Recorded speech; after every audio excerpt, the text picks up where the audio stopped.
اس شادی میں مملوک امراء کے ساتھ ساتھ ملکہ بدر منیر کا بھائی بھی شامل ہوا تھا۔ کچھ لوگوں نے اس شادی کو مشکوک نگاہوں سے بھی دیکھا مگر خاموش رہے۔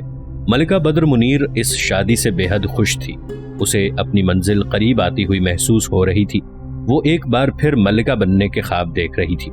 اب وہ مملوک سلطان کی بجائے خوارزم شاہی سلطان کی ملکہ بننے کی خواہاں تھی۔ شادی کے کچھ دنوں بعد ملکہ بدر منیر لولو نے مملوک امراء سے فردن ملاقات کر کے انہیں کم سن سلطان کے بجائے کسی زمانہ شناس اور تجربہ کار سلطان کی ضرورت پر قائل کرنا شروع کر دیا۔ وہ اپنی کوشش جاری رکھے ہوئے تھی۔ وہ اچھی طرح جانتی تھی کہ اگر سیف الدین محمود قطوزی کو اس کے منصوبے کی ذرا سی بھنک پڑ گئی تو وہ بری طرح بدک جائے گا، کیونکہ اس کے خیال میں کم سن سلطان نور الدین الملک المنصور کا حق اس کے پاس امانت ہے، اور امانت میں خیانت کا سوچنا بھی اس کی نگاہ میں گناہ کبیرہ تھا۔ ملکہ بدر منیر نے اپنے منصوبے کی تکمیل کے لیے نہایت رازداری کا اہتمام کر رکھا تھا۔ اس نے سیف الدین محمود کو بھنک تک نہیں پڑنے دی کہ اس کے عزائم کیا ہیں، اور وہ صرف انہی مملوک امراء کو اپنی بات پر قائل کرتی دکھائی دی جو اس کے خیال میں اس کی مٹھی میں تھے، اور ان سے یہ خبر منکشف ہونے کا ذرا سا خدشہ موجود نہیں تھا۔ اردو زرنی کے سابق قائن اعلیٰ باتو خان کا بیٹا سرتاق خان اپنے باپ کے مرنے کے بعد خود قائن بننے کا خواب دیکھ رہا تھا۔ اسے یقین تھا کہ قائن اعظم منگو خان یقیناً عنان سلطنت کے لیے اسے ترجیح دے گا، مگر جب برقعی خان کو اردو زرنی کی قیادت سونپی گئی تو وہ گہرے صدمے سے دوچار ہوا۔ وہ کچھ عرصہ پہلے برقعی خان کو اسی بلبوتے پر دھمکا کر آیا تھا کہ بہت جلد قائن اعلیٰ بن کر برقعی خان کے ارادوں کی دھجیاں بکھیر کر رکھ دے گا، مگر تقدیر نے سارا معاملہ ہی پلٹ دیا تھا۔ برقعی خان قائن اعلیٰ بن چکا تھا۔ سرداق خان اپنی حیثیت سے کمتر زندگی اور حق تلفی پر تل ملا اٹھا۔ اس نے بلیغ چاک پہنچ کر قائن اعظم منگو خان کے سامنے اپنی حق تلفی کا واویلا مچایا تو منگو خان نے اسے سمجھانے کی کوشش کی، مگر وہ کسی طور پر اپنے باپ کے حق سے دستبردار ہونے پر آمادہ نہیں ہوا۔ قائن اعظم منگو خان نے اسے تمغاج نامی علاقے میں بطور والی تقرری کا پروانہ لکھ کر دیا تو وہ تیش کے عالم میں پروانہ پھاڑ کر لوٹ گیا۔ اسے قیچاک اور سخسین کی سرزمین کی ہوس تھی۔ اس کی واپسی پر منگو خان نے اپنے خاص خادم کو اس کے عقب میں روانہ کیا کہ وہ اس پر گہری نظر رکھے، جب وہ کسی سازش کا مرتکب ہو تو فوری طور پر اس کی خبر دی جائے۔ سرتاق خان وہاں سے نکل کر سیدھا اپنے باپ کے چچا زاد بھائی اور قائن اعظم کے سگے بھائی ہلاؤ خان کے پاس جا پہنچا۔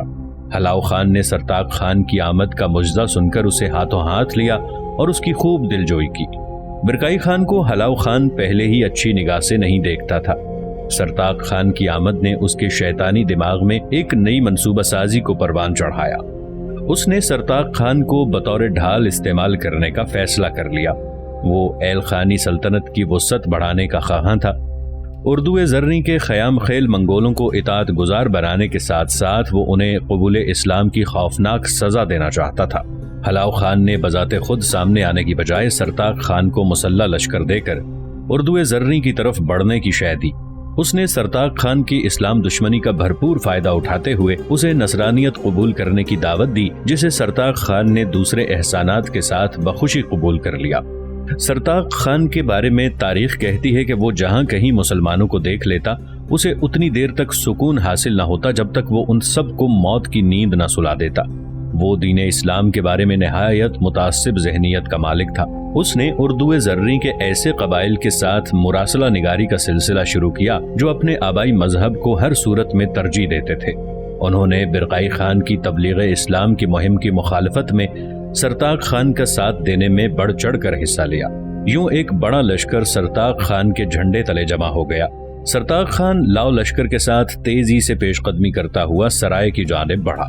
ادھر برقعی خان کو بھی خبر ہو چکی تھی کہ اس کا بھتیجا سرتاق خان ایک بڑے لشکر کے ساتھ آ رہا ہے، لہٰذا اس نے مکمل تیاری کے ساتھ قہرات کے قریب اپنا لشکر خیمہ زن کر دیا۔ جب سرتاق خان کو برقعی خان کے لشکر کے بارے میں علم ہوا تو اس نے رستہ بدل کر سرائے کی جانب پیش قدمی اختیار کی۔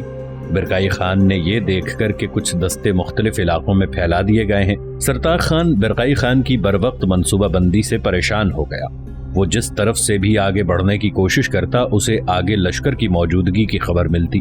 برقائی خان نے اپنے بھائی شیبان خان کی میت میں ایک سفارت اس کی جانب روانہ کی، جس میں اسے یہ پیغام دیا گیا تھا کہ وہ اردو زریں کا امن خطرے سے دوچار نہ کرے، بلکہ خاموشی سے اپنے چچا کے پاس چلا آئے اور اس کے ساتھ مل جل کر امور سلطنت میں ہاتھ بٹائے۔ اس نے یہ بھی کہا کہ میں تیرے باپ کی جگہ ہوں، تو مجھ سے کیوں خفا ہو کر اجنبیوں کی مانند بھٹکتا پھر رہا ہے؟ کل تک تو میری گود میں خوشی سے کلکاریاں بھرا کرتا تھا اور آج میرے ہی خون کا پیاسا ہوا بیٹھا ہے۔ تو میرے پاس چلا آ، آج بھی میرے دل میں تیرے لیے ویسی ہی شفقت موجود ہے۔ سرتاق خان نے چچا شیبان خان کے سامنے اپنے مردہ باپ کے حق کا بڑا واویلا مچایا۔ شیبان خان نے تحمل سے اسے سمجھانے کی کوشش کی کہ برقائی خان کوئی غیر نہیں ہے، اگر آج ہم اپنوں کی ٹانگیں یوں کھینچنے لگیں گے تو یہ سلطنت ہمارے ہاتھوں سے نکل جائے گی اور ہماری نسلیں حسرت بھری نگاہوں سے اس وقت کو یاد کریں گی۔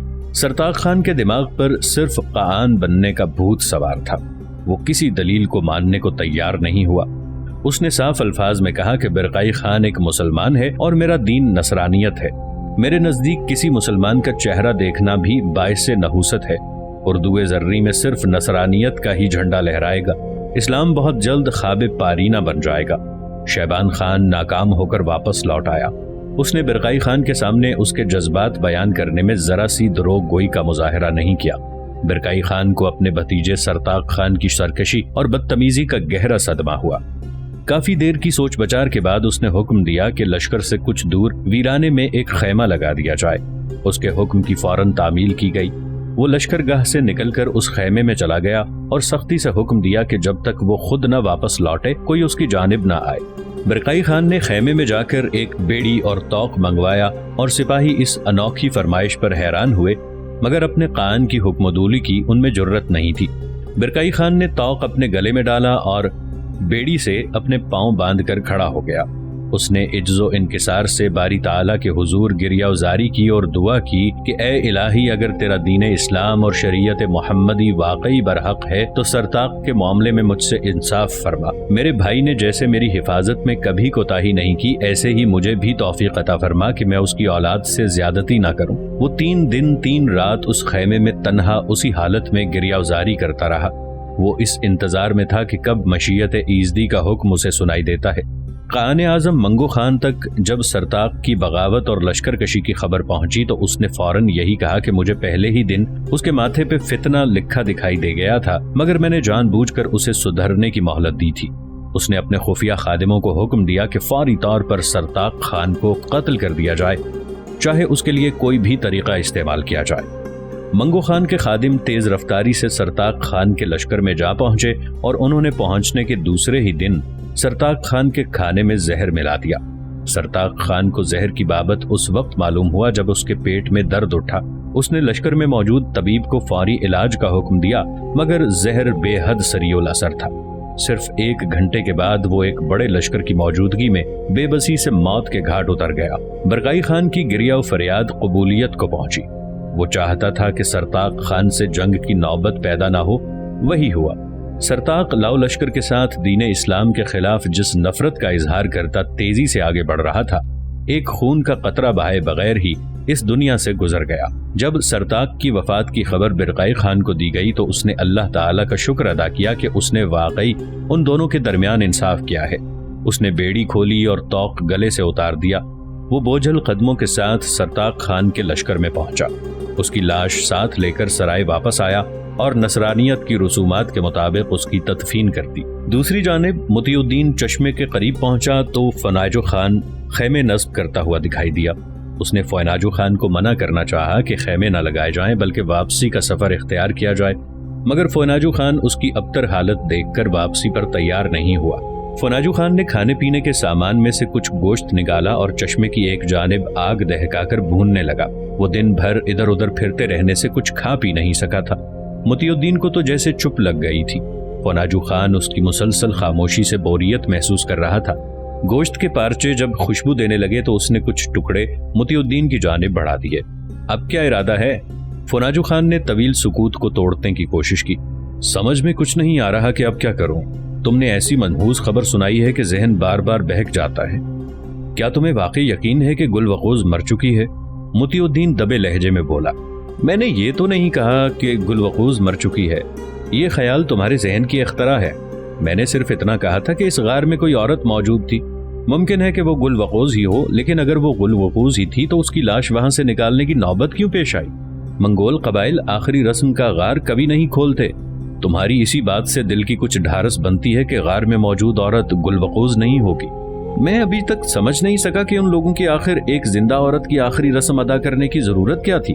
اگر میں اسے سزا بھی قیاس کروں تو پھر یہ سزا کوئی منگول تجویز نہیں کرتا. شاید یہ ہمیں بہکانے کے لیے کوئی منصوبہ بندی ہو. فوناجو خان گہری سوچ میں ڈوبا بولا. ہمیں بہکانے کی کسی کو کیا ضرورت ہے؟ ہم کسی کو یہ بتا کر تو نہیں آئے تھے کہ کوہ سرخ غر پر کس کام کی غرض سے جا رہے ہیں. مطیع الدین نے اس کے قیاس کو رد کرتے ہوئے کہا. تمہاری بات بھی کسی حد تک درست ہے, مگر زندہ عورت کو غار میں بند کر دینا, بعد میں غار کے دہانے پر نقب زنی کر کے اس کی لاش کو نکال لینا کم از کم میری عقل سے باہر ہے. فوناجو خان شاید اس موضوع سے اکتا گیا تھا. وہ بات کا رخ موڑنے کے بارے میں سوچ رہا تھا کہ مطیع الدین نے سلسلہ کلام دوبارہ جوڑ دیا. ایک خیال میرے ذہن میں آیا ہے کہ شاید یہاں بھی کوئی محبت کی داستان پوشیدہ ہو. کوئی عورت محبت میں مبتلا ہو کر والدین یا قبیلے سے بغاوت کر بیٹھی ہو اور انہوں نے اسے راہ راست پر لانے کے لیے یہ قدم اٹھایا ہو, یا اس عورت کو کہیں دور بھیج کر اس کے محبوب کو یہ باور کرایا گیا ہو کہ وہ عورت مر چکی ہے. مطیع الدین سوالیہ نظروں سے اس کا چہرہ تکنے لگا.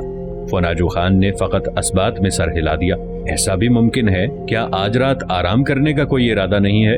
فوناجو خان نے سوال کیا. اگر وہ دونوں ہمارے ہاتھ سے نہ نکلتے تو شاید اب ہمارے سامنے کوئی واضح صورتحال موجود ہوتی. مطیع الدین نے اس کے سوال کو نظر انداز کرتے ہوئے کہا. سانپ نکل چکا ہے, اب لکیر کو پیٹنے سے کوئی فائدہ نہیں ہے. میرے خیال میں ہمیں واپس لوٹ کر قانزادے برقائی خان کی مدد لینا چاہیے. اس کا اثر و رسوخ وسیع ہے, وہ آسانی سے ہمیں گل وقوز کے بارے میں حقیقت سے باخبر کر سکتا ہے. فوناجو خان نے تجویز پیش کی. میں گل وقوز کی تلاش میں برقائی خان کو استعمال نہیں کرنا چاہتا. مطیع الدین نے ٹکا سا جواب دیا. پھر ہمیں واپس لوٹنے کی ضرورت نہیں ہے, سیدھا قبیلہ سرخ غر میں چلتے ہیں, جو کچھ ہوگا سامنے آ جائے گا. فوناجو خان نے دوسری رائے پیش کی. کون لوگ ہو تم اور قبیلہ سرخ غر میں کیا تلاش کرنا چاہتے ہو؟ ایک تیز آواز انہیں عقب میں سنائی تھی. وہ دونوں اپنی جگہ سے قریباً اچھلتے ہوئے تیزی سے مڑے. فوناجو خان کی پھرتی تو مناسب تھی, مگر وہ اپنا بوجھ نہ سنبھال سکا اور توازن کھو کر گرتا چلا گیا. مطیع الدین حیرت و پریشانی سے اس شخص کو دیکھ رہا تھا جو سیاہ ڈھاٹا چہرے پر لپیٹے جانے کب ان کے پیچھے آن کھڑا ہوا.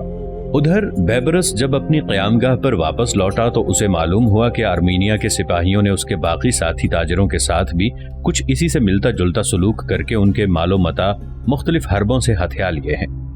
بیبرس ان کی بات سن کر محض دانت پیس کر رہ گیا. اسے تجارت میں سرکاری سطح پر ایسی بے ایمانی کی توقع نہیں تھی. یہ پہلی بار نہیں ہوا تھا.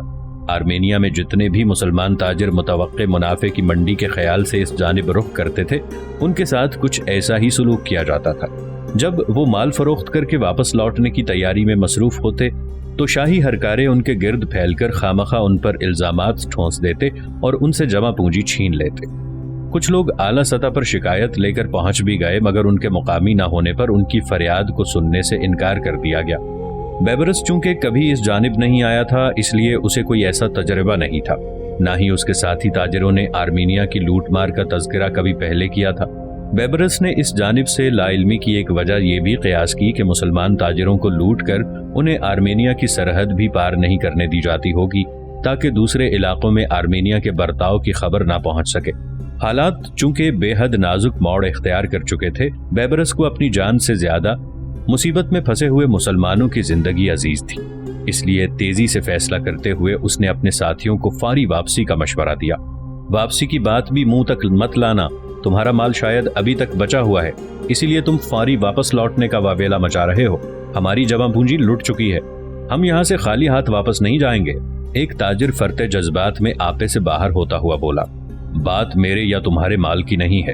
کیا تم اس چوہے دان میں پھنس کر اپنی جانوں سے بھی ہاتھ دھونا چاہتے ہو؟ بیبرس نے کہا. اس میں جان کا کیا سوال؟ وہ تاجر بھڑک اٹھا. ہمارا حق ناجائز طریقے سے ہتھیایا گیا ہے. تجارت کے بھی کچھ قواعد و ضوابط ہوتے ہیں. ہم سب کو مل کر دربار شاہی تک رسائی حاصل کرنا چاہیے. یہ سب اگر دربار شاہی کے اشارے پر ہو رہا ہو تو پھر میں بخوبی سمجھ چکا ہوں کہ حکومت اس معاملے میں چشم پوشی کا مظاہرہ کرتے ہوئے تم لوگوں پر الٹا بے ایمانی کا جھوٹا الزام تھوپ کر موت کی سزا سنائے گی. وہ تم جیسے لوگوں کو زندان میں بند کر کے کھانا کھلانے کے روادار دکھائی نہیں دیتے. بیبرس نے سب لوگوں کو سمجھانے کی کوشش کی. تو کیا ہم خاموشی سے یوں ہی اپنا مال و متاع لٹا کر واپس لوٹ جائیں؟ ایک تاجر بیبرس کی مخالفت میں بولا، کوشش کے باوجود کچھ اور ہو بھی نہیں سکے گا۔ تم لوگ کسی اسلامی ریاست میں نہیں ہو، یہ خالص نصرانی ریاست ہے۔ یہاں مسلمانوں کے لیے رحم یا انصاف قانون کسی کتاب میں موجود نہیں ہے۔ لگتا ہے اس کا مال ابھی سلامت ہے، پہلا تاجر طنزیہ لہجے میں بولا۔ میں تم لوگوں کو خوفزدہ نہیں کرنا چاہتا تھا، مگر اب تمہیں لا علم رکھنے کا کوئی فائدہ نہیں۔ میں نے کوتوالی میں مال ضبط کرنے والے افسر کو اس کے سپاہیوں سمیت زخمی کر دیا ہے۔ وہ جلد ہی اس طرف کا رخ کرنے والا ہے، اسی لیے میں بار بار تمہیں کہہ رہا ہوں کہ بچا کچا سامان سمیٹو اور یہاں سے فوراً کسی محفوظ مقام کا رخ کرو۔ بیبرس نے حقیقت بیان کر دی۔ بیبرس کی بات سن کر سب تاجروں کا رنگ فق ہو گیا۔ یہ تم نے کیا کر دیا؟ جانتے ہو کہ اب ہماری جان بچنے کی کوئی امید باقی نہیں رہی؟ ایک تاجر تعصف بھرے لہجے میں بولا، جان بچانے والی ذات صرف اللہ کی ہے۔ ثابت قدمی کا مظاہرہ کرو، تمہارا بال بھی بیکا نہیں ہوگا۔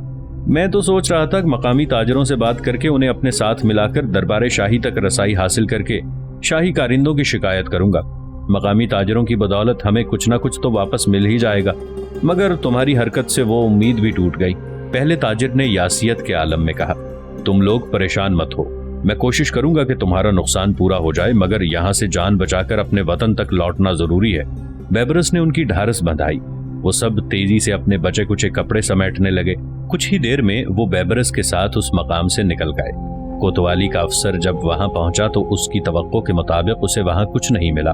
اس نے فوری طور پر دربار شاہی تک یہ خبر پہنچائی کہ کچھ مسلمان جاسوس ریاست میں گھس آئے ہیں اور انہیں گرفتار کر لیا گیا تھا، لیکن وہ کوتوالی میں کم نفری کا فائدہ اٹھا کر سپاہیوں کو زخمی کر کے فرار ہونے میں کامیاب ہو گئے ہیں۔